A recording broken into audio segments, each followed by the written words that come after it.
लोग रहते हैं। ऑस्ट्रेलिया की ये शहर जो है ना वो पर्थ है। यहाँ पे कौन सा शहर है? ऑस्ट्रेलिया का पर्थ है, ठीक है। पर्थ में मैच भी होता है। ऑस्ट्रेलिया के पर्थ में क्या होता है? मैच होता है। उसी तरह से एक यहाँ पे एक शहर मिलेगा सिडनी जी, जहाँ पे मैच होता है जी। तो यहाँ पे पर्थ में मैच होता है और ठीक उसी के पूरब में देखिएगा तो यहाँ पे आपका एक है आपका शहर कौन सा? सिडनी, जहाँ पे क्रिकेट का मैच होता है, ठीक है। उसके बाद सिडनी से पर्थ तक एक ट्रेन चलती है। सिडनी से पर्थ के बीच में एक ट्रेन चलती है, ये ट्रेन, ठीक है। सिडनी से पर्थ तक एक ट्रेन चलती है। इस ट्रेन का नाम है ट्रांस ऑस्ट्रेलियन रेल मार्ग। ट्रांस ऑस्ट्रेलियन रेल मार्ग, ठीक है। ट्रांस साइबेरियन रेल मार्ग कहाँ पे चलती है? ट्रांस साइबेरिया, रूस से लेकर कहाँ तक जाएगा? रूसे में रह जाएगा, मतलब रूस में रहेगा फिर रूस से लेकर सेंट पीटर्सबर्ग, व्लादिवोस्तोक तक। हाँ देखिए ना, यही ना था ट्रांस साइबेरियन रेल मार्ग। यहाँ से लेकर ऐसे घूमते घूमते घूमते यहाँ तक आई थी ना। जैसे ये रेल मार्ग कौन है? कौन सा? अफ्रीका वाला था सर, इसका नाम था केप काहिरा। ये काहिरा हो गया। ये दक्षिण अफ्रीका के केप टाउन तक आता था, केप काहिरा रेल मार्ग। नहीं, उसी तरह से एक रेल मार्ग यहाँ से लेकर ऐसे ऐसे घूमकर यहाँ पर्थ तक आई। इसका नाम क्या पड़ा? Trans Australia. ऑस्ट्रेलिया का है इसलिए रेल मार्ग, ठीक है। ट्रांस ऑस्ट्रेलिया रेल मार्ग कहाँ से कहाँ के बीच चलती है? सिडनी से पर्थ। सिडनी से पर्थ तक जाती है, कोई दिक्कत नहीं।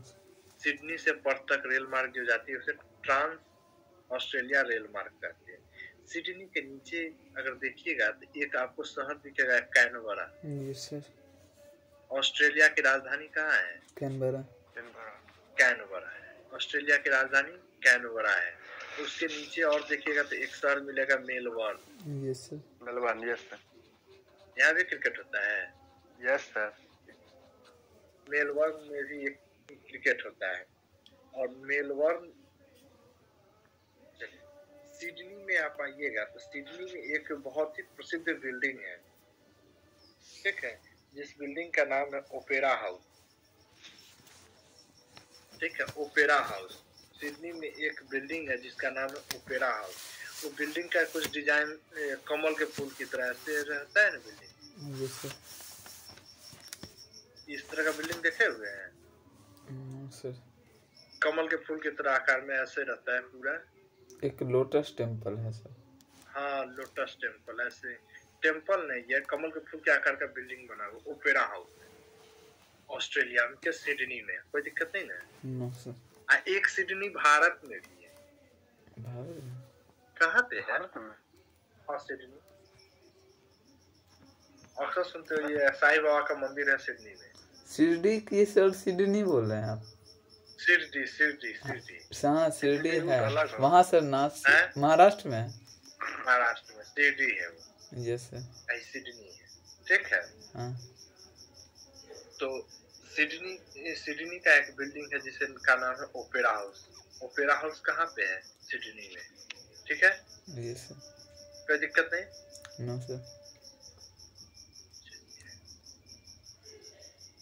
यहाँ पे अगर ऑस्ट्रेलिया का देखिएगा तो एक बड़ा ये आपका जो ये दिख रहा है ये वाला भाग, ये एक ऑस्ट्रेलिया का है।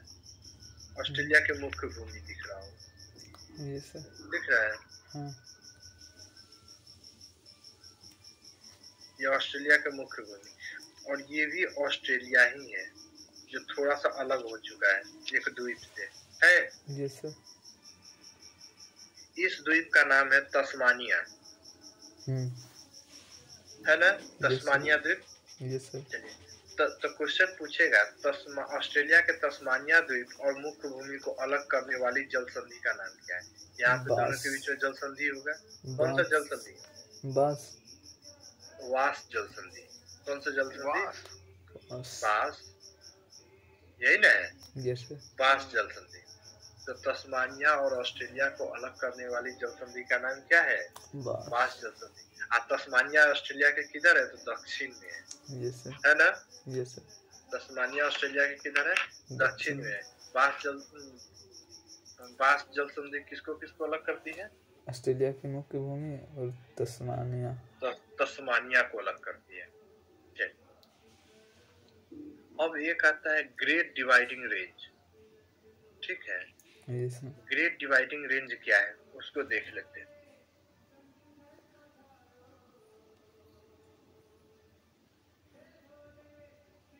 कहाँ पे दिख रहा है आप लोगों को ग्रेट डिवाइडिंग रेंज?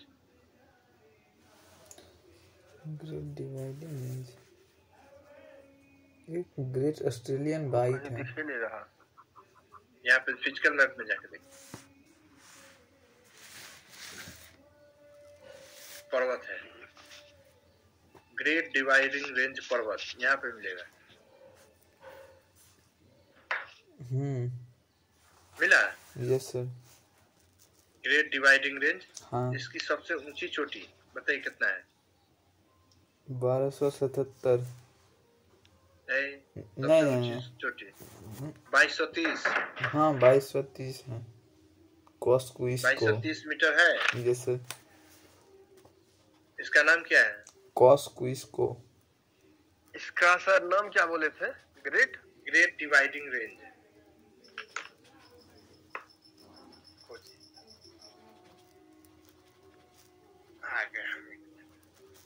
मिला कि नहीं? अलग अलग लिखा है सर, उसी में ऊपर से नीचे, नीचे से ऊपर तक।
मिला ग्रेट डिवाइडिंग रेंज?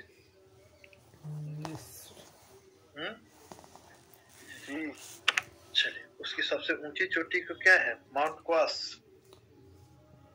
कॉस्क्विस्को। मिला? Yes sir. जिसकी ऊंचाई कितनी है? 2230 मीटर। 2230 मीटर। ठीक है? ग्रेट ऑस्ट्रेलिया में सबसे ऊंची जो चोटी है उसका नाम है माउंट कॉस्क्विस्को, जो कि ग्रेट डिवाइडिंग रेंज का एक हिस्सा है। ठीक है? जिसकी ऊंचाई कितना है? 2230 मीटर। 30 मीटर। इससे तो ज्यादा ऊंचा अपने यहाँ का शिवालिक है। Yes sir. नहीं? क्वेश्चन पूछे हुए था, ग्रेट डिवाइडिंग रेंज ऑस्ट्रेलिया के किस ओर पड़ता है? पूरब, पश्चिम, उत्तर, दक्षिण? पूरब में। पूरब की ओर पड़ता है ग्रेट डिवाइडिंग रेंज ऑस्ट्रेलिया। अब देखिए क्वेश्चन कुछ भी पूछ लेता है, किस ओर पड़ता है? तो इसीलिए हम बताए थे कि तस्मानिया देख लीजिएगा दक्षिण की ओर है। ठीक है? तो उसी तरह से ग्रेट डिवाइडिंग रेंज किधर पड़ता है? पूरब की ओर। तो इससे ये होता है कि अगर हमको ऑस्ट्रेलिया का मैप दिमाग में आ जाएगा ना तो हम बता सकते हैं कि किस साइड में पड़ता है ग्रेट डिवाइडिंग रेंज। नहीं? Yes sir. अब ग्रेट डिवाइडिंग रेंज से 2 नदियां निकलती है। देखिए तो, एक मरे है और दूसरा डार्लिंग नदी है। है दो नदी। छोटा छोटा इतना है ना कि दिख ही नहीं रहा है कौन किधर से है, बस हम बना दिए कि ऐसे ही निकल रही होगी। है दो नदी, मरे और डार्विन। ठीक है? Yes sir. Great dividing range से 2 नदियां निकलती है, याद रखिएगा। मरे और डार्लिंग नदी कहाँ से निकलती है? तो ग्रेट डिवाइडिंग रेंज से निकलती है। चलिए, अभी ग्रेट डिवाइडिंग रेंज है, इसके इस पार में तो देख रहे हो ये पूरा समंदर है। Yes sir. दिख रहा है? Yes sir. तो जो समंदर है उसे ग्रेट बैरियर रिफ्ट कहते हैं। इस वाले एरिया को ग्रेट बैरियर रिफ्ट कहते हैं। जो समंदर वाला एरिया दिख रहा है ना, यस सर, उसको ग्रेट बैरियर रिफ्ट कहते हैं। ठीक है? दुनिया का सबसे, रिफ्ट मतलब प्रवाल होता है, सुनते हैं? ऑस्ट्रेलिया प्रवाल पे बसा हुआ है। दुनिया का सबसे बड़ा प्रवाल मतलब जीव का कंकाल पे बसा हुआ है। ऑस्ट्रेलिया जो दिख रहा है ना, यस सर, हड्डी पर बसा हुआ है। जीव जो मरते गए ना तो उसके हड्डी पे है।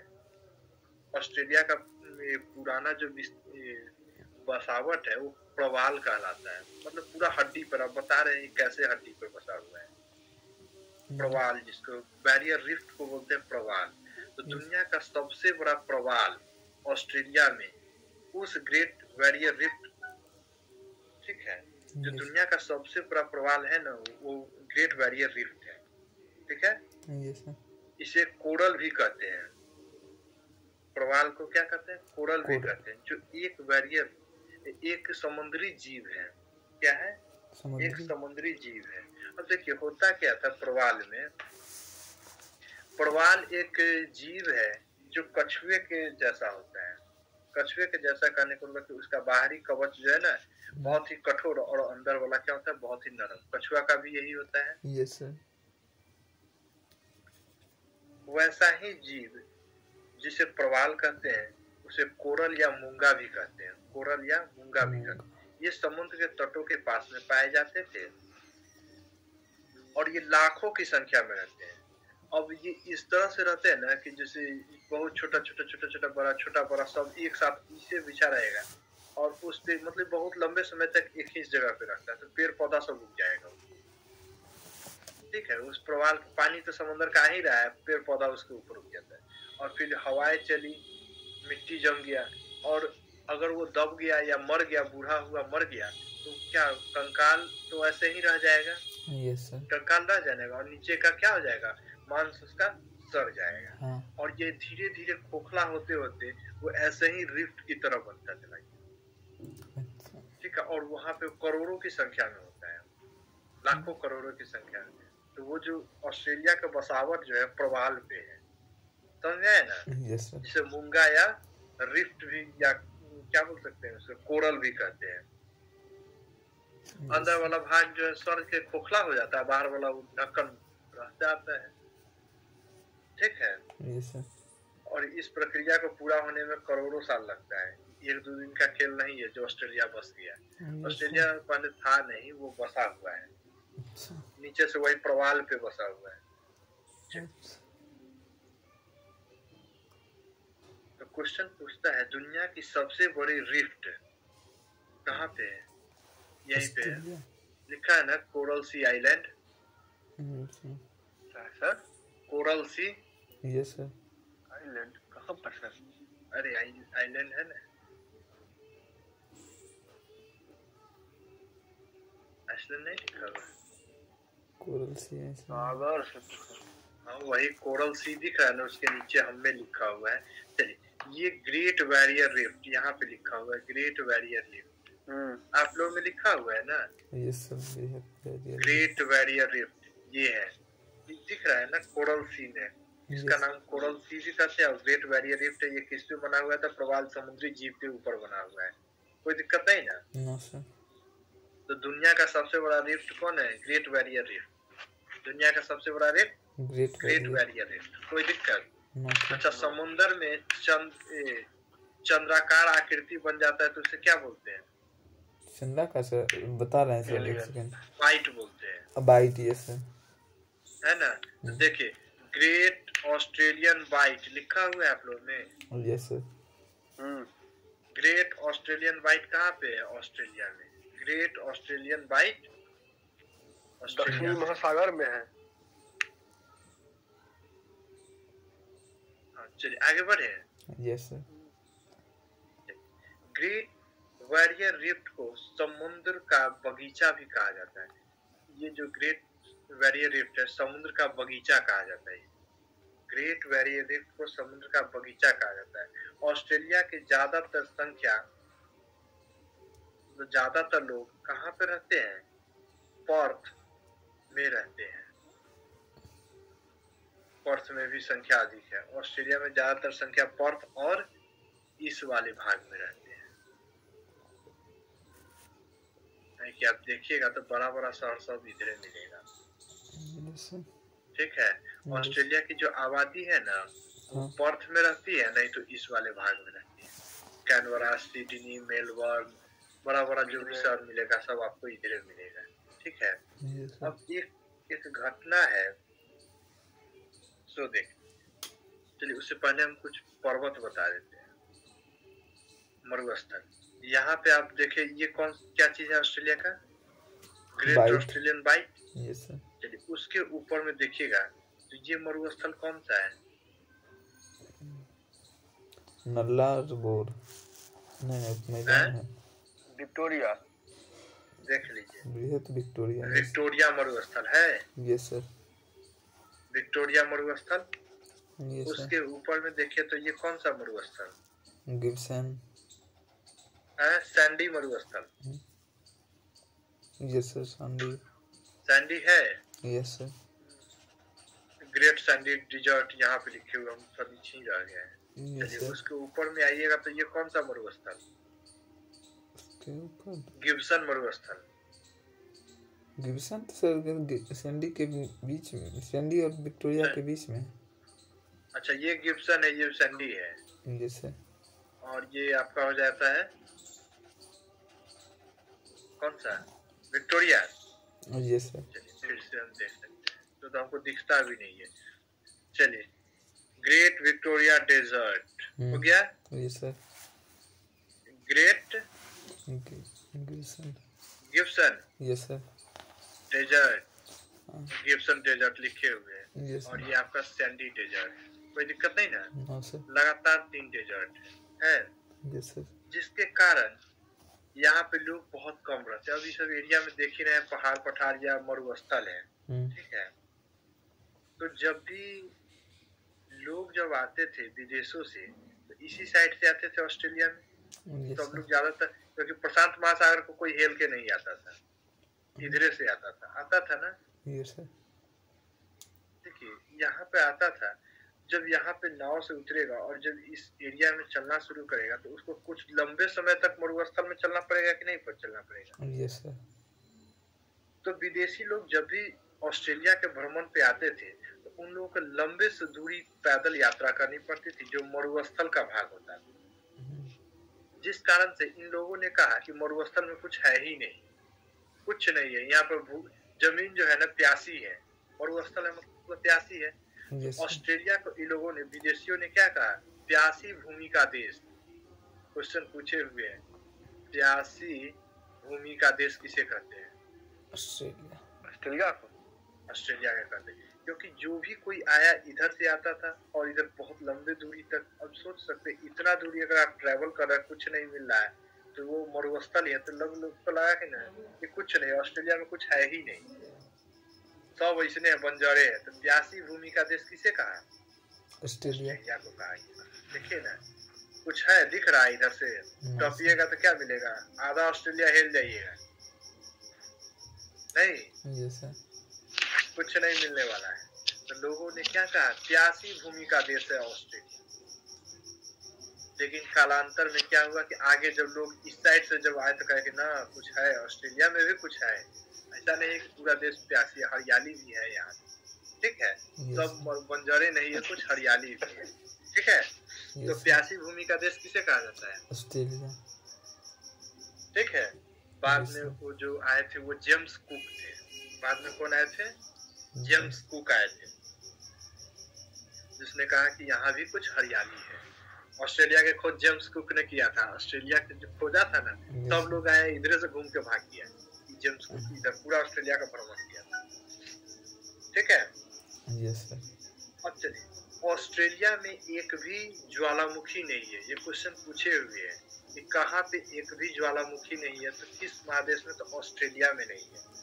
ऑस्ट्रेलिया में क्या है? एक भी ज्वालामुखी नहीं है, ठीक है।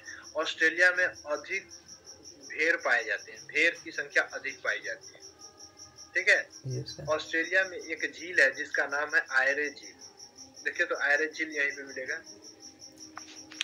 चला गया आयरे झील, इतने दूर मिलेगा आयरे। आयरे झील यहीं तो कहीं मिलेगा, वहीं पर ही है जी। यहीं पे कई गो लाइन से झील बना हुआ दिख कुछ नहीं रहा है, यहीं पे होगा आयरे झील। ये झील का क्या नाम है? ऑस्ट्रेलिया में एक झील है जिसका नाम आयरे झील है, जो ऑस्ट्रेलिया की सबसे बड़ी झील कहलाती है। ऑस्ट्रेलिया की सबसे बड़ी झील कौन है? आयरे झील।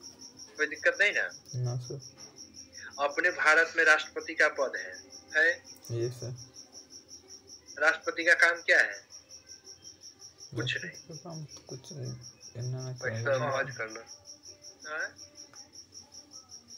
राष्ट्रपति का कोई काम ही नहीं है, सिर्फ साइन करता है इधर उधर। हाँ, जानते हैं, राष्ट्रपति अगर मान लिया कि कोई विधेयक आया, राष्ट्रपति दोनों सदन से पास होकर आया, राष्ट्रपति लौटा दिया, फिर दूसरी बार में आया लौटा दिया, तीसरी बार में लौटा दिया, तो स्वतः पास हो जाता है। राष्ट्रपति का वैल्यू कहाँ है? ना सर। अगर राष्ट्रपति रोक दे, रुक जाए तब ना। 3 बार आता है संसद से पास होकर, अगर राष्ट्रपति 3 बार रिजेक्ट कर दे तो चौथी बार में ऑटोमेटिक पास हो जाता है। तो कुछ वैल्यू कहाँ है? हाँ, तो राष्ट्रपति का कुछ खास वैल्यू नहीं है। रिजेक्टेड देखते हैं राष्ट्रपति को कभी सुनते हैं कोई अच्छी स्टेटमेंट देते हुए? बस नॉर्मल चुपचाप नहीं। Yes sir. भारत में प्रधानमंत्री का बोलबाला है। यस किसका बोलबाला है? प्रधानमंत्री का। तो ये लोग देखा ऑस्ट्रेलिया वाला, ऑस्ट्रेलिया भी ना गुलाम था ब्रिटेन का, जैसे भारत गुलाम था ना। Yes sir. तो ऑस्ट्रेलिया भी गुलाम था, लेकिन इन लोगों का ये सोच था, अब जब आजाद हुआ तो इन लोगों को भी लोकतंत्र चाहिए था। लोकतंत्र में राष्ट्रपति प्रधानमंत्री होते हैं। Yes sir. प्रधानमंत्री को सारा ये जिम्मेदारी दिया जाता है, यस सर। मतलब उसी को सब कुछ करना है। तो ये लोग देखा कि ऐसे ही हम लोग क्यों राष्ट्रपति का चुनाव करने जाए? राष्ट्रपति तो ऐसे भी कोई काम करता नहीं है, उसमें इलेक्शन में खर्च हर 5 साल पे खर्च करिए, और राष्ट्रपति कुछ करेगा नहीं, या हम लोग की जनसंख्या भी उतना बड़ा है नहीं। ये लोग बोला कि राष्ट्रपति का पद हम लोग नहीं रखेंगे। ब्रिटेन से आजाद हो रहा था, ये लोग ब्रिटेन वाला बोला कि तो ऐसा करिए, राष्ट्रपति हमारा यहाँ तो है, आपका भी राष्ट्रपति हमरे महारानी हो। तब से हो गया ऑस्ट्रेलिया का भी राष्ट्रपति कौन है? ब्रिटेन की ही महारानी। ब्रिटेन की राष्ट्राध्यक्ष जो होगी वही ऑस्ट्रेलिया का भी राष्ट्रपति होगा। मतलब ब्रिटेन की महारानी ही ऑस्ट्रेलिया की महारानी होगी। समझ में आया? Yes sir. अब भारत में जरूरी था, क्या कि भारत बहुत बड़ा लोकतंत्र देश है, सबसे बड़ा लोकतंत्र देश है। तो यहाँ पे कुछ होना चाहिए अंकुश लगाने के लिए। तो पता चलेगा कि सब अपने से घोर मट्ठा करेगा। ठीक है, लेकिन इन लोगों को जरूरत नहीं पड़ा अभी तक। छोटा सा देश है, छोटा देश में ज्यादा अति नहीं ना होता है, संभाल लेता है नहीं। एक बड़ा राज्य को संभालना और एक छोटे राज्य को संभालने में बहुत अंतर है नहीं। देखते लॉ एंड ऑर्डर इतना अच्छा है यूपी का, तो भी बड़ा स्टेट होने के कारण गड़बड़ा जाता है। वही जाकर देखिए छोटा छोटा स्टेट में, उड़ीसा ये सब चले जाइए, गोवा चले जाइए, छोटा छोटा स्टेट है, कोई दिक्कत नहीं उसको नहीं। तो क्या ऑस्ट्रेलिया में राष्ट्रपति का पद है? नहीं, यस नहीं ये है। ऑस्ट्रेलिया में नहीं नहीं है, नहीं है। वो कहाँ के राष्ट्रपति को अपना राष्ट्रपति मानती है? ब्रिटेन। ब्रिटेन में। कोई दिक्कत नहीं। No sir. चलिए, ये जगह कौन सा है ऑस्ट्रेलिया का? पर्थ। ये कैनबरा राजधानी है। सिडनी क्रिकेट मैच होता है सिडनी में। और क्या है? एक अच्छी और बोलते सर एक ग्रेट अथी है लोटस जैसा वाटर है। फ्लो। हाँ, उसको क्या बोलते हैं? बताते हैं sir. Opera house. Opera house. Opera house.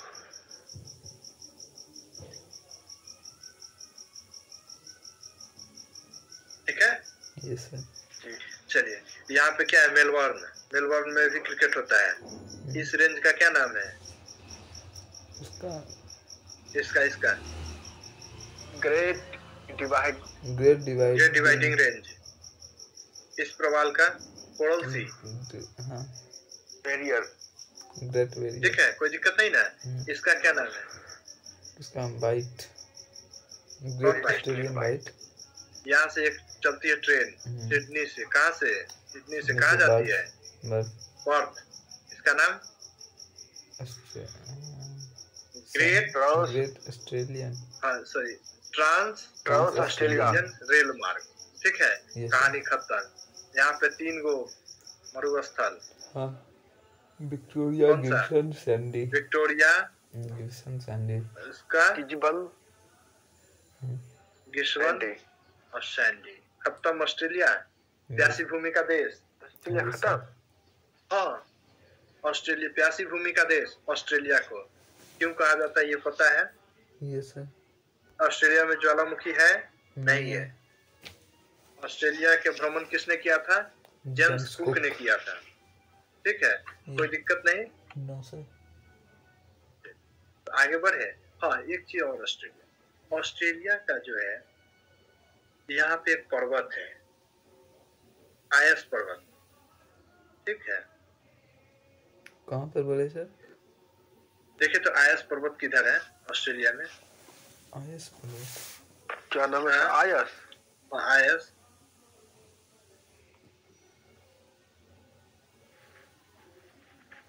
Exact location हमको गड़बड़ हो रहा है, किधर चला गया? आशा शिखर है। आशा शिखर की साइड पर, ये बताइए ना। नीचे सबसे नीचे। हाँ। इसमें आयस नहीं है। आयस का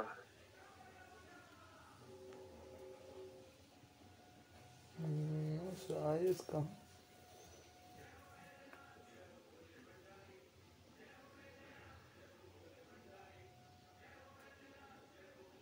आयस नहीं है सर। आयस नहीं है। चलिए, तो आयस के बारे में हम जानकारी देते थे। छोटा पर्वत है, वो नहीं दिख रहा है। ठीक है, उससे क्वेश्चन पूछे हुए। क्या आयस पर्वत जो है वो, वहाँ की जलवायु इतनी अच्छी है कि वहाँ पे फूल खिलते हैं। आयस पर्वत पे क्या खिलता है? फूल। और फूल का ये खासियत होता है कि हर मौसम में हर तरह का फूल होता है वहाँ। अभी जैसे गेंदा का कलर है, समय है, कुछ ऐसा मौसम होता है जिसमें कोई दूसरा फूल खिलता है। अगर मान ले कि ये पर्वत है, ठीक है, यहाँ पे पर्वत है इतना बड़ा, और इस पे फूल खिला पूरे पर्वत को छा गया, एक कलर में कर दिया रंग, फिर अगला मौसम आया, दूसरा फूल का खिल गया और वो कलर चेंज हो गया। फिर तीसरे मौसम आया, उस समय दूसरे फूल खिल गए। देखते ना, कभी उजला फूल का मौसम आता है, कभी लाल का होता है, कभी पीला का मौसम आ जाता है। वैसा ही आयस पर्वत में होता है। तो हर मौसम में वो जो पर्वत का कलर जो है ना, वो चेंज होते रहता है। कारण क्या है? फूल के खिलने के कारण पूरा पर्वत का कलर ही चेंज हो जाता है। तो इसलिए क्वेश्चन पूछ,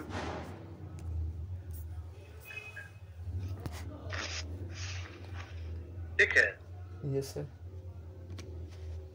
रंग बदलने वाला पर्वत कौन है? आयस। आयस पर्वत। आयस है सर। आयस है।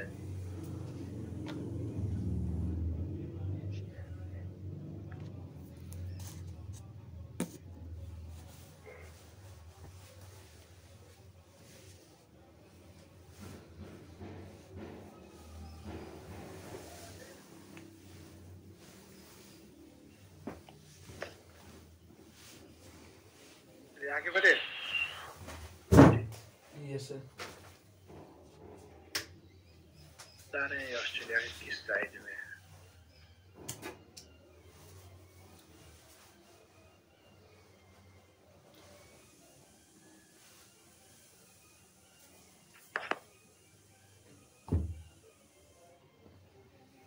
हम आपको थोड़ा इमेज दिखा देते हैं, आप लोग उससे कुछ समझ जाइएगा। Yes sir.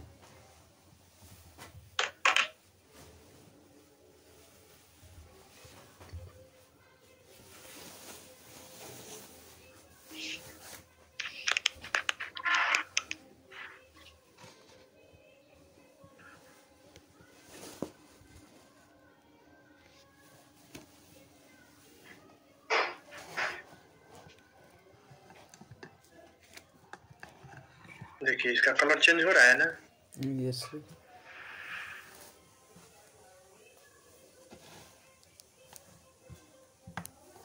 देखिए यहाँ पे यस सर। हर मौसम में अपना कलर बदल लेता है। Yes sir. तो ये कारण किस लिए है? यहाँ पर ऐसा जलवायु है जिससे हर तरह का फूल खिलता है। हाँ देखे, फूल के कारण इसका कलर ही चेंज हो जाता है। पूरे पर्वत पर फूले खिलता है, जिसके कारण से मौसम के अनुसार से वो जलवायु मतलब बदलते रहता है। दिख रहा है ना आयास पर्वत। Yes sir. एक क्वेश्चन पूछे हुए कि किस पर्वत का रंग बदलते रहता है, कारण वही है। रंग बदल तो देख ही रहे आपको किस कारण से बदल रहा है। Yes sir. याद रखिएगा, ठीक है। Yes sir.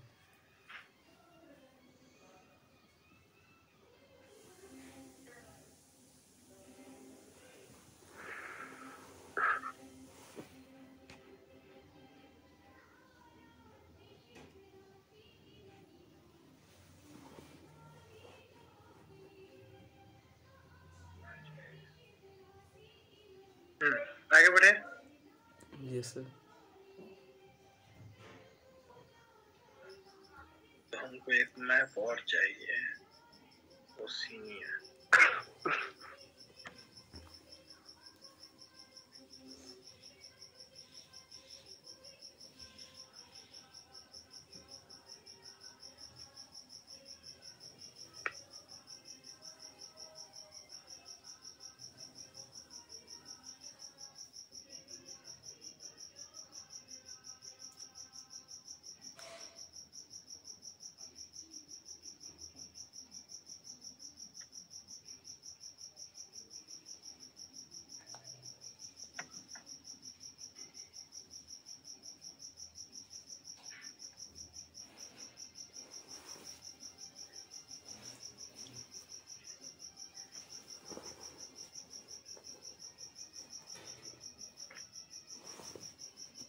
चलिए न्यूजीलैंड को देखिए।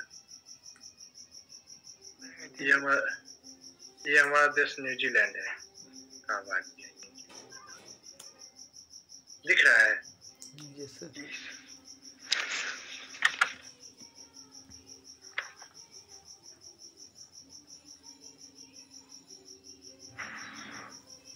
न्यूजीलैंड में क्रिकेट खेलती है ना। जी सर। अच्छा खेलती है।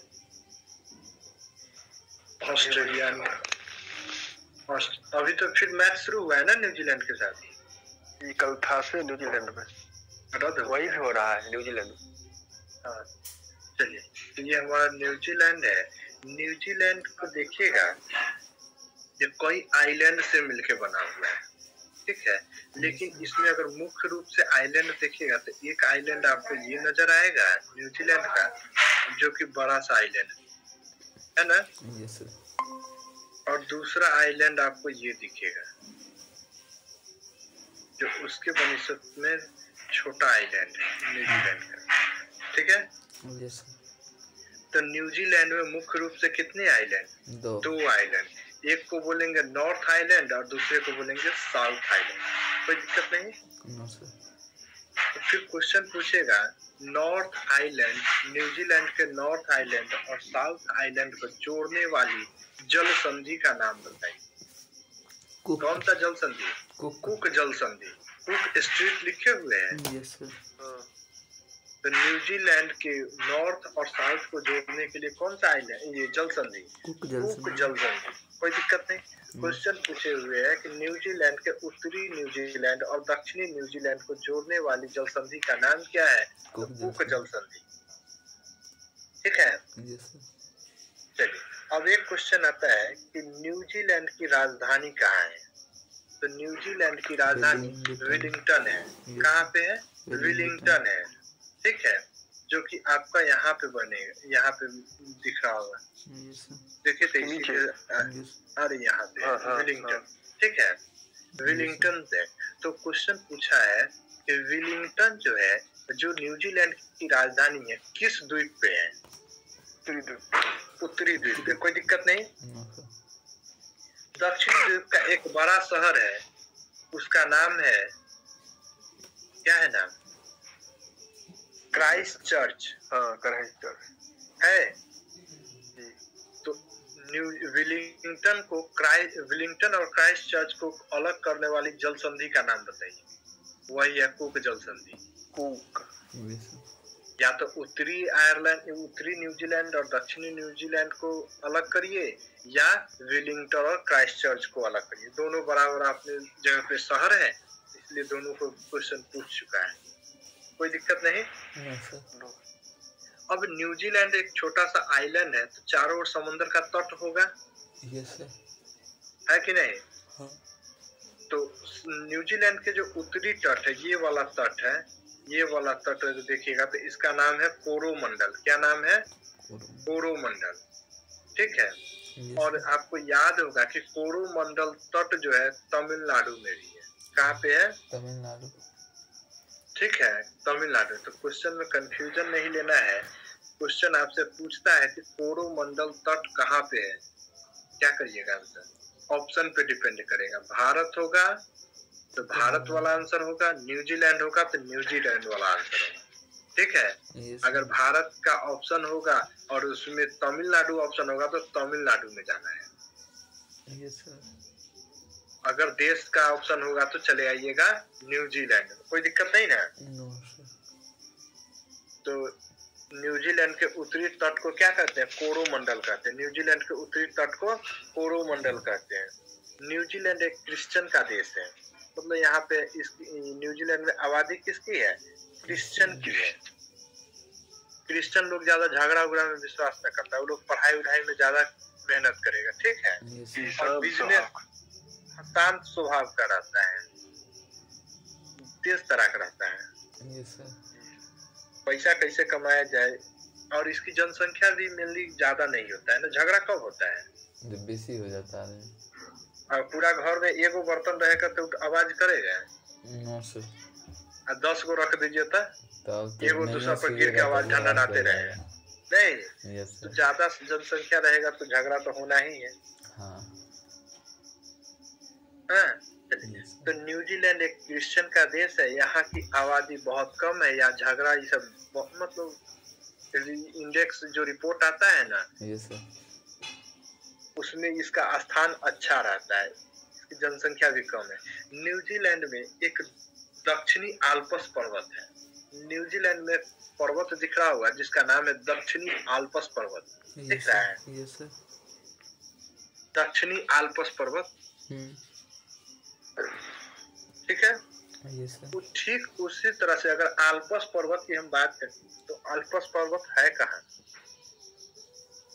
अल्पस पर्वत, हाँ, स्विट्जरलैंड। याद है फ्रांस, स्विट्जरलैंड, इस सब जगह पे आल्प्स पर्वत मिला था, इस वाले एरिया में। हाँ ना, आल्प्स पर्वत यहाँ पे आल्प्स पर्वत। चलिए, तो उसी तरह से न्यूजीलैंड में भी आल्प्स पर्वत है जिसका नाम क्या है? दक्षिणी आल्प्स। ठीक है, अब न्यूजीलैंड और ऑस्ट्रेलिया की खोज किसने की थी? जेम्स कुक ने की थी। न्यूजीलैंड और ऑस्ट्रेलिया की खोज किसने की थी? जेम्स कुक ने की थी। न्यूजीलैंड में जो दक्षिणी आल्प्स पर्वत है, इसकी सबसे ऊंची चोटी जो है माउंट कुक है। इसकी सबसे ऊंची चोटी क्या है? माउंट कुक है, जिसकी ऊंचाई कितनी है? 3754 मीटर है। 3754 3754 मीटर। माउंट कुक की ऊंचाई कितनी है? 3754, जो कि आल्प्स का एक सबसे ऊंचा चोटी है, दक्षिणी आल्प्स का। चलिए अब आते हैं न्यूजीलैंड को दक्षिण का ब्रिटेन कहा जाता है, ठीक है। न्यूजीलैंड को क्या कहा जाता है? दक्षिण का ब्रिटेन कहा जाता है। अब आता है कि दक्षिण का ब्रिटेन क्यों कहें। देखिएगा, ये आपका दक्षिण में है न्यूजीलैंड, है ना। ब्रिटेन अगर देखिएगा तो यहाँ पे है। ब्रिटेन भी आइलैंड पे बसा हुआ है। न्यूजीलैंड भी आइलैंड पे है। ब्रिटेन के भी दो टुकड़े हैं, देखिए तो है। एक आयरलैंड, उत्तरी आयरलैंड, और एक ब्रिटेन, ग्रेट ब्रिटेन, है ना। यहाँ भी दो टुकड़ा है। इसमें भी एक जल संधि है, इंग्लिश चैनल, यहाँ भी है। चलिए, उसके बाद बहुत सारी समानताएं हैं। यहाँ भी लोग क्रिश्चियन है, पढ़े लिखे हैं। यहाँ के भी लोग क्या है? क्रिश्चियन है। ये उत्तरी गोलार्ध में है, ये दक्षिणी गोलार्ध में है, ठीक है। ये उत्तरी गोलार्ध का ब्रिटेन है, ये दक्षिणी गोलार्ध का ब्रिटेन है। कोई दिक्कत नहीं ना? No sir. यहाँ के लोग भी गोरे होते हैं, यहाँ के भी लोग गोरे हैं। न्यूजीलैंड वाला देखते हुए काला ड्रेस पहन के खेलता है ना जी। हाँ, ये सब गोरा है, बहुत ज्यादा गोरा रहता है, खिलल मुर्गा की तरह, ठीक है। तो बहुत सारी समान, यहाँ की जो जलवायु, जैसी जलवायु यहाँ भी वैसा ही जलवायु। तो इस तरह से एक रूप देखते हुए कहा गया कि दक्षिण का ब्रिटेन से कहा गया, दक्षिण का ब्रिटेन न्यूजीलैंड का। ध्यान रखिएगा, दक्षिण का ब्रिटेन किसे कहा जाता है? न्यूजीलैंड। मतलब बहुत सारी समानताओं को देखते हुए न्यूजीलैंड को दक्षिण का ब्रिटेन कहा गया है। कोई दिक्कत नहीं। ये भी क्रिकेट खेलता है, वो भी क्रिकेट खेलता है, मतलब दोनों क्रिकेट खेलने में अव्वल है। अभी जीत गया है। कौन जीता है? इंडिया। इंडिया कहाँ जीता है? वर्ल्ड कप इंडिया जीता। छोड़िए ना, कल जीता है तो ये सब जीतवे करेगा। जो जीतना चाहिए सेमीफाइनल में 10 विकेट से कहीं हारता है? लक भी कोई चीज है। लक ऐसा क्या हो गया कि सबका लक खराब हो गया?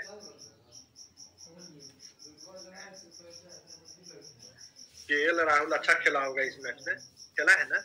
नहीं, राहुल नहीं खेला, हटा दिया उसको। मैं रेस्ट। हाँ, रेस्ट मतलब क्या, हटा दिया। एको मैच खेलने नहीं किया है अच्छा से। अच्छा, एक चीज बताइए, लक के भरोसे कितना दिन चलिएगा? आप 10-11 प्लेयर के साथ जा रहे हैं, एक भी आप विकेट नहीं ले रहे हैं, न स्कोर कर रहे हैं आप, मतलब किस भरोसे गए थे सेमीफाइनल तक? भगवान भरोसे कि लक के भरोसे आप पहुंचे? इसका के भरोसे। तो एक का कहाँ तक साथ देगा? ताजुब का बात था कि 10 विकेट से हरा दिया सेमीफाइनल। गम है सर। किस भारत ने जो न्यूजीलैंड को हरा दिया? सर जो इंडिया जो हार गया 10 विकेट। चलिए आगे बढ़ते हैं। तो कुछ समानताएं देखते हुए न्यूजीलैंड को क्या कहा गया? दक्षिण का ब्रिटेन कहा गया। कोई दिक्कत नहीं ना? No sir. आल्प्स पर्वत कहाँ है? आल्प्स पर्वत स्विट्जरलैंड, फ्रांस, स्विट्जरलैंड के एरिया में है, ठीक है।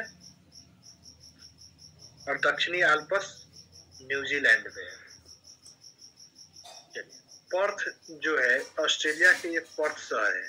पर्थ शहर है ना ऑस्ट्रेलिया में, उसके नीचे की खाड़ी को, समंदर को, पर्थ के नीचे के समंदर को क्या कहा जाता है? देखिए लिखा होगा भूगोल की खाड़ी, क्वेश्चन पूछे हुए हैं। भूगोल की खाड़ी कहाँ है?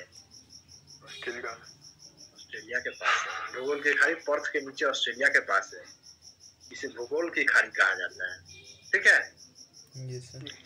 चलिए अब आता है पॉलिनेशिया। पॉलिनेशिया पॉलिनेशिया नहीं दिया, ये होगा ना, दिखा रहे आपको, मैप दिखाएंगे तो पता चलेगा। दिखाइए।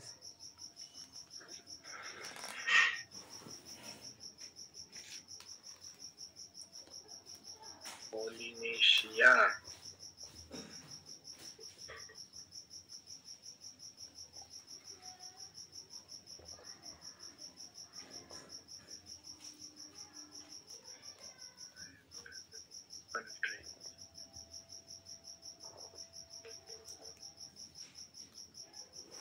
यस सर ऐसा होता है ना ऐसा वाला मिल गया सर पॉलिनेशिया। मिलेगा ही ना, मिलेगा कैसे नहीं मिलेगा। Yes sir.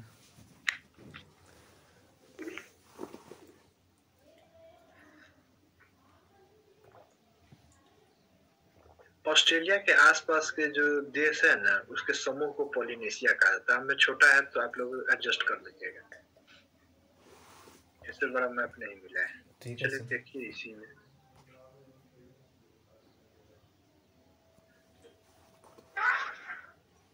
ऑस्ट्रेलिया के आसपास के देशों को क्या कहा जाता है? पॉलिनेशिया कहा जाता है समूह को। अब देखिए ये पूरा अगर देखिएगा ओशिनिया है, ओशिनिया है ना। यस और ओशिनिया के कितने टुकड़े? ओशिनिया के कितने टुकड़े? 4 टुकड़े है ना। Yes sir. एक ऑस्ट्रेलिया दिखा, यस सर। ये ऑस्ट्रेलिया।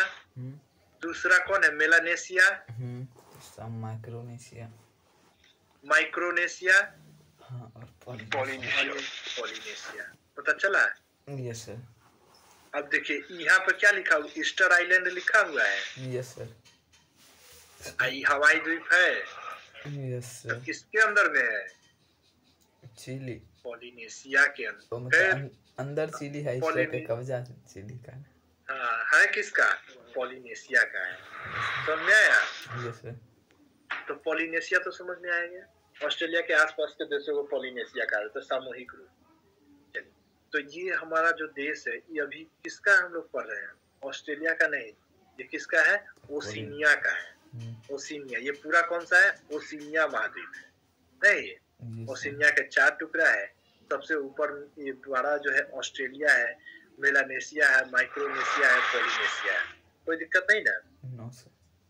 आप जो चिली के इस साइड देख रहे थे, चिली देश किधर गया? चिली यहाँ पे देख रहे थे ना, ग्रेट ईस्टर आइलैंड। हाँ। अगर ध्यान दीजिएगा तो ईस्टर आइलैंड किस साइड से है? मतलब चिली के पश्चिम में। ईस्टर आइलैंड किधर है? चिली के पश्चिम में। इसको कर लिए, पट्टी कर।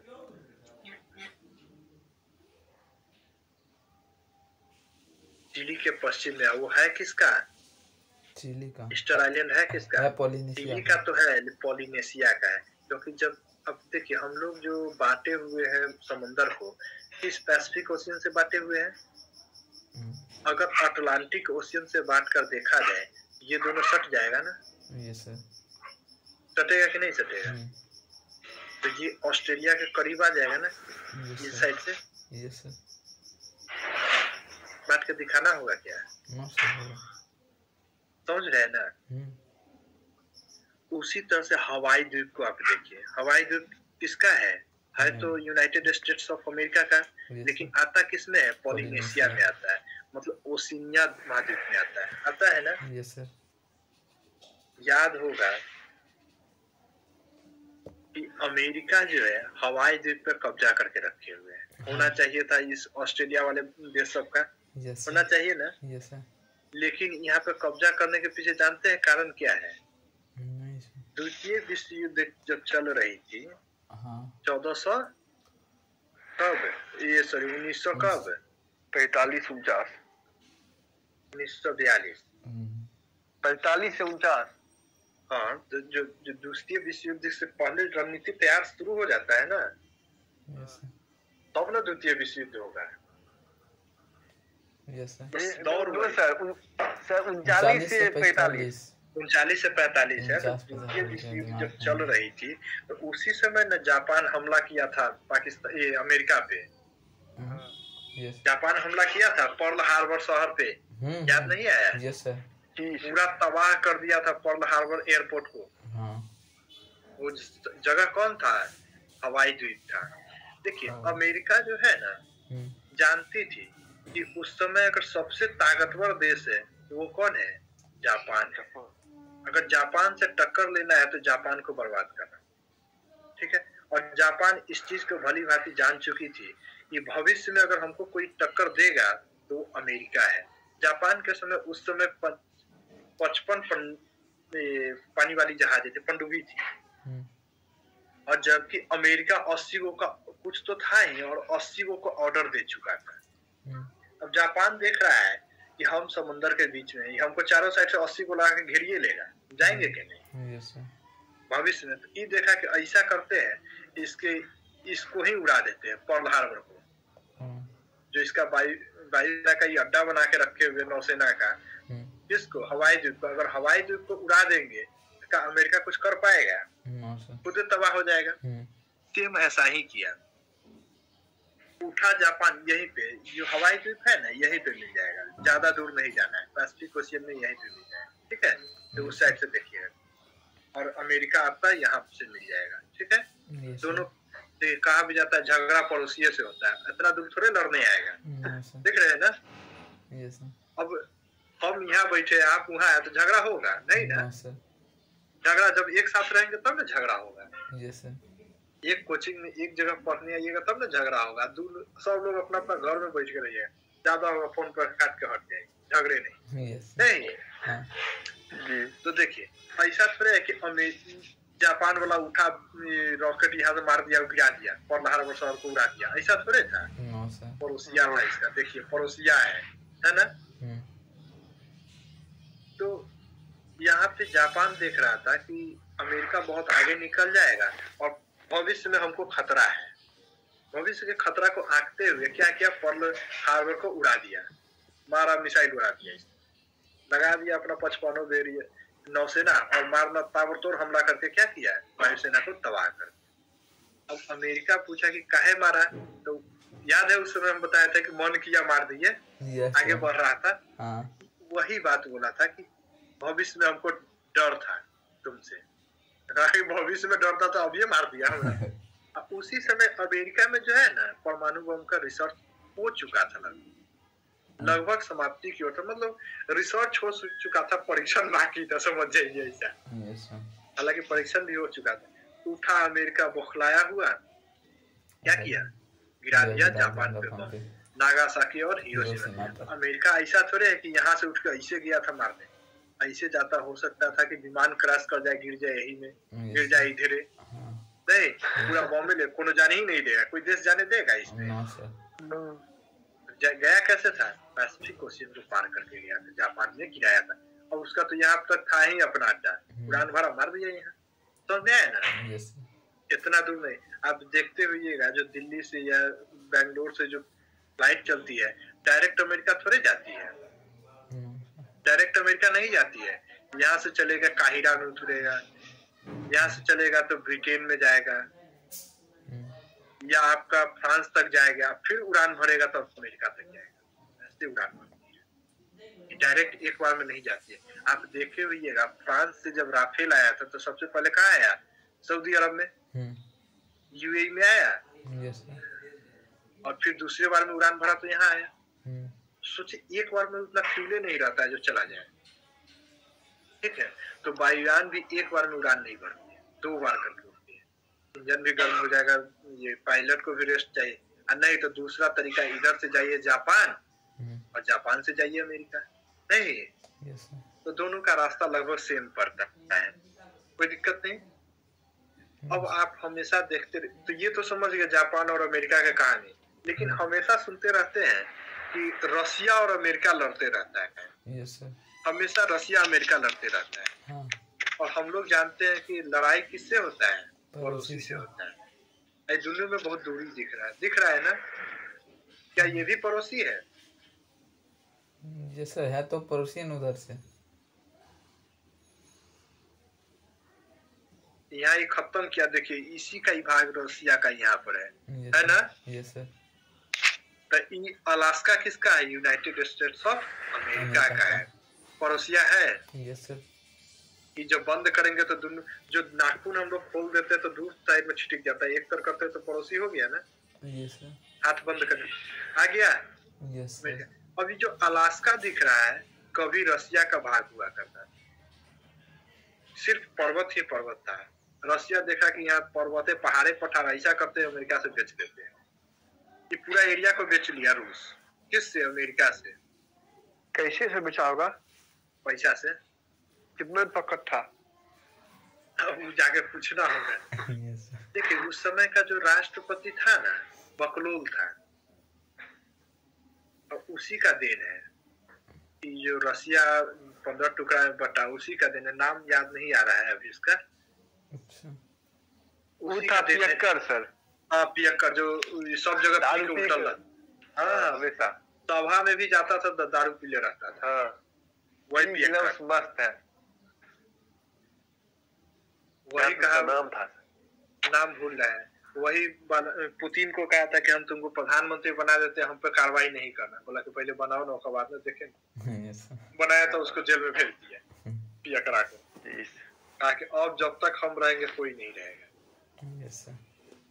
ठीक है। तो व्लादिमीर पुतिन अपने हिसाब से बहुत अच्छा है। ठीक है। आगे देखते हैं। तो ये अलास्का वाला जगह जो है अमेरिका से बेच दिया, और बाद में पता चला कि यहाँ पेट्रोलियम का खान मिल गया। ये पेट्रोलियम के कब्जा किसका हो गया? अमेरिका का हो गया। और दोनों पड़ोसी ही था। पड़ोसी हमेशा उलझते रहते हैं, समझ में आए? चलिए आगे देखते हैं। ये देखिए, ये कौन सा एरिया था? मेलानेशिया था, है ना? मेलानेशिया। मेलानेशिया ऑस्ट्रेलिया के ठीक ऊपर में देखिएगा, वो नहीं करेंगे। न्यू गिनी दिख रहा है आप लोग को? ऑस्ट्रेलिया के ठीक ऊपर यहाँ पे New Guinea. Yes sir. New Guinea दिख रहा है? Yes sir. न्यू गिनी आपका ऐसे होगा, 2 टुकड़ा में ऐसे, है ना? 2 देश का कब्जा होगा न्यू गिनी। यहाँ पे ध्यान दीजिए, ऑस्ट्रेलिया दिख रहा है आप लोग को? अपने मैप में देखिएगा, मेरे में नहीं दिखेगा। ऑस्ट्रेलिया दिख रहा है? जी। ऑस्ट्रेलिया के ठीक ऊपर इस कॉर्नर से देखिए न्यू गिनी दिख रहा होगा। पपुआ न्यू गिनी सा देश है। हाँ, न्यू गिनी एक द्वीप है, ठीक है। उस पे 2 देश बसा हुआ है, एक पपुआ न्यू गिनी और इरियन जाया। नहीं दिखा था, चलिए हम ले चलते हैं यहाँ। दिखा सर, इरियन जाया तो इंडोनेशिया का एक द्वीप है। हाँ, याद आया ना? देखिए यहाँ पे ये जो दिख रहा है, ये आपका ये वाला न्यू गिनी है, ठीक है। ये कौन सा भाग है? न्यू गिनी है, न्यू गिनी ऑस्ट्रेलिया के ऊपर, ठीक है। मेलानेशिया का ये क्षेत्र है न्यू गिनी। अब न्यू गिनी द्वीप एक द्वीप है, इसका 2 टुकड़ा। एक को बोलते हैं पपुआ न्यू गिनी। इस साइड वाले पर किसका अधिकार है? पपुआ न्यू गिनी का। एक देश है पपुआ न्यू गिनी, ठीक है। और इधर वाले पर इंडोनेशिया का अधिकार है। आपको हम पढ़ाते समय बताए थे, इंडोनेशिया में बहुत सारे द्वीप है, जिसमें से कुछ द्वीप का हम नाम जिक्र करे थे, जिसमें इरियन जाया का भी बताए थे। Yes sir. बताए थे ना? तो इरियन जाया किस द्वीप पे है? न्यू गिनी द्वीप पे। न्यू गिनी किस द्वीप पे है? New Guinea. इरियन जाया किस द्वीप पे है? न्यू गिनी द्वीप पे। कोई दिक्कत नहीं ना? No sir. इरियन जाया है न्यू गिनी द्वीप पे, और न्यू गिनी द्वीप पर एक और देश है पपुआ न्यू गिनी। कोई दिक्कत नहीं, ठीक है। पपुआ न्यू गिनी के लोग आज भी ट्रेडिशनल है। अब ट्रेडिशनल मतलब समझ लीजिए कि वहाँ के लोग आज भी अगर अपने देश का संबोधन करने अगर यूएनओ में जाते हैं, ठीक है, तो जानते हैं कपड़ा न पहनता है, पत्ता लपेट लेता है। हाँ, जैसे देखते हैं आदिवासी ट्राइब लोगों को, बहुत आदिवासी अब सही पे कपड़े बांध लेता है, कपड़ा के जगह पे पत्ता बांध लेता है। वैसे ही यहाँ का जो राष्ट्राध्यक्ष है ना, वो भी जाता है कहाँ पे? यूएनओ में भाषण देने, तो पत्ते लपेट के जाता है। सब सर आदमी ऐसे करता है। हाँ, अपना यहाँ आ जाता तो बकरी चढ़ जाएगा, अपने इधर आ जाता बकरी भैंसी चढ़ जाएगा उसका पत्ता।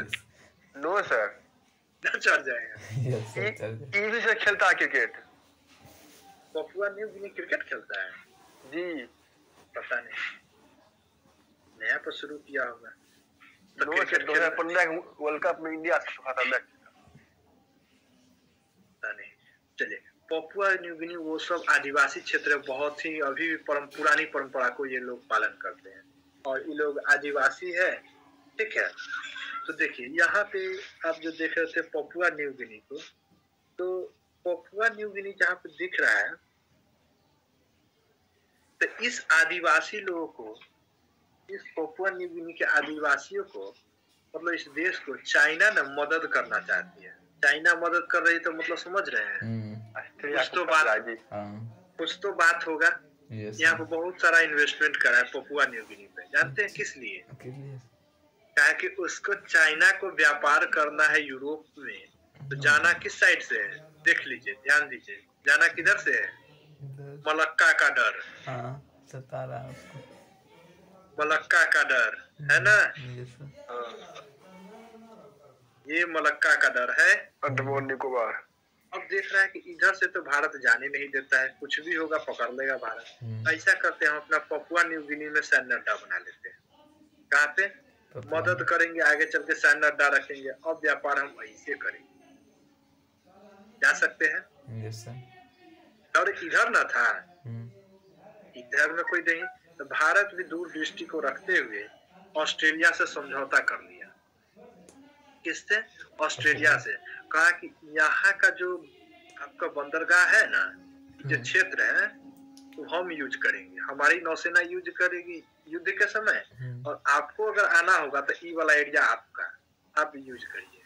अच्छा, ऑस्ट्रेलिया यहाँ आ सकता है, भारत यहाँ आ सकता है।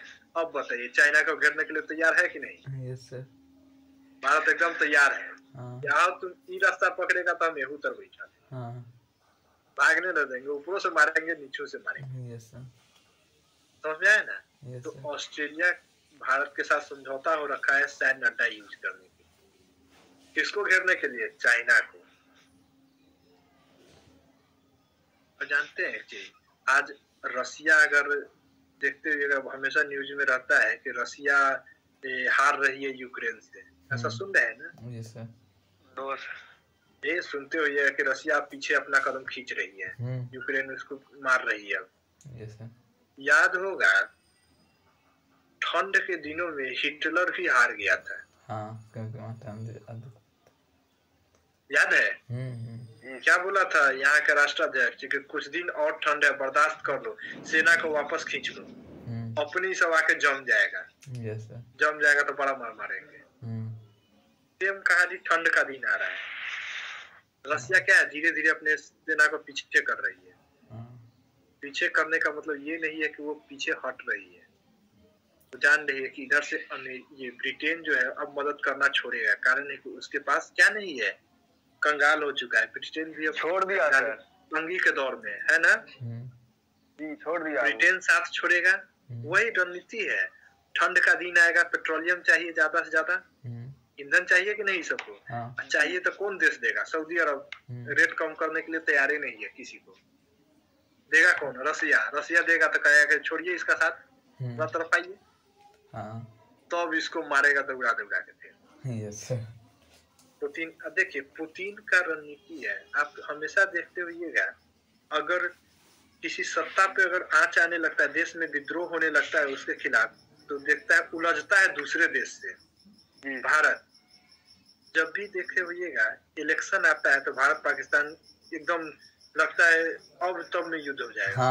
मुद्दा तो रहता है, पता है ना? पहले दौर में आप देखे होइएगा भारत पाकिस्तान सीज फायर लगातार, ये क्या बोलते हैं, कौन कौन हमला हुआ था, क्या बोलते थे उसको? भारत पाकिस्तान में कौन हमला किया था? भारत एक रातों रात गया और फिर मार के चलाया। आतंकवादी सर, आतंकवादी को मार के। भारत के ये आर्मी नहीं गई थी? ये सर, लेकिन क्या था उसका, क्या नाम उसको बोलते हैं? Surgical strike. Surgical strike. Yes sir. तो सर्जिकल स्ट्राइक होने से पूरा देश भारत के साथ हो गई ना? Yes sir. पूरा देश यूनाइट हो गया, इलेक्शन जीत गया मोदी। आपको याद होगा 1962 का युद्ध हुआ था, चाइना में। चाइना में माओ की सरकार थी और माओ के जनता विरोध में थी, माओ के विरोध में थी, बहुत ज्यादा वहां पे माओ सरकार से तंग आ चुकी थी। जानबूझ के चाइना उलझ गया भारत में, 1962 का युद्ध किया था, कारण है कि देश का समर्थन एक मुश्त मिल सके। कि देश दूसरे देश से उलझता है ना, आप देखते हुए है, घर में किसी घर में 10 लोग हैं, आपसे हमेशा झगड़ा हो रहा है, अगर पड़ोसी से खाली झगड़ा हो जाए ना तो सब एक साथ मिलकर मारेगा। यस सर, पता है ना? Yes sir. आपसे कितना भी कला होगा, अगर पड़ोसी से उलझ गया तो सब मिलके मारेगा। हो गया वही, माओ की सरकार जीत गई फिर से। Yes sir. वही 1962। आज देख रहे पाकिस्तान में आंतरिक कलह चल रहा है। Yes sir. तो जानता है कि पड़ोसी से उलझना है, भारत एकदम चौकस है, इस एरिया को एकदम चौकसी बना के रखे हुए है। चौकस नहीं सर, हाँ एकदम चौकस है इस एरिया में। 2024 में वोट है ना, इलेक्शन पीएम का, वो तो हम जानते ही है। तो देखिए ना, अभी रणनीति वही तैयार है, देखिएगा उस समय तक एक आदमी मार देगा बम, मार तो रणनीति सर बन गया है, फिक्स है। जम्मू कश्मीर जो पीओके वाला भाग है ना, उसको कब्जा कर लेना है, उस पर कब्जा करने वाला है इंडिया। हाँ, एकदम सब कुछ तैयार है, सिर्फ दिल्ली से एक बिल पास करना है। वही ना कहे कुछ, देखिए वही तो हम बता रहे हैं कि इलेक्शन जब आता है ना, या सरकार पे जब खतरा मंडराने लगा तो वही होता है। सेम कहानी यहाँ पे व्लादिमीर पुतिन का विरोध बहुत जोरों शोरों से होने लगा था यहाँ। तो पुतिन देखा कि किसके साथ उलझे, तो यूक्रेन के साथ उलझ गया और इस युद्ध को लंबा खींच दिया। जो जो विरोध करता है, एगो सैनिक इधर मराता है तो एगो को नेता को मार देता है। अब मीडिया किसको दिखाएगा? नेता मरा सो कि युद्ध हो रहा है सो? अभी युद्ध को न दिखाएगा। देखे होइएगा जिस समय इस सब कश्मीर के नेताओं सबको किडनैप नजरबंद कर दिया था, ज्यादा चर्चा चल पाया? नहीं हो पाया, कारण कि उधर लगातार इधर युद्ध की स्थिति बनी हुई थी। नहीं, कि मीडिया इधर इंगेज रहेगा, इधर मार दो सब। वही पुतिन देख रहा है, इधर मीडिया को इंगेज करो, इधर एक एक को निपटाते चलो, अपने ही शांत हो जाएगा, शांत हो जाएगा। यूक्रेन को छोड़ दो। रणनीति होता है। खैर चलिए मिलते हैं कल। यहाँ पे कोई दिक्कत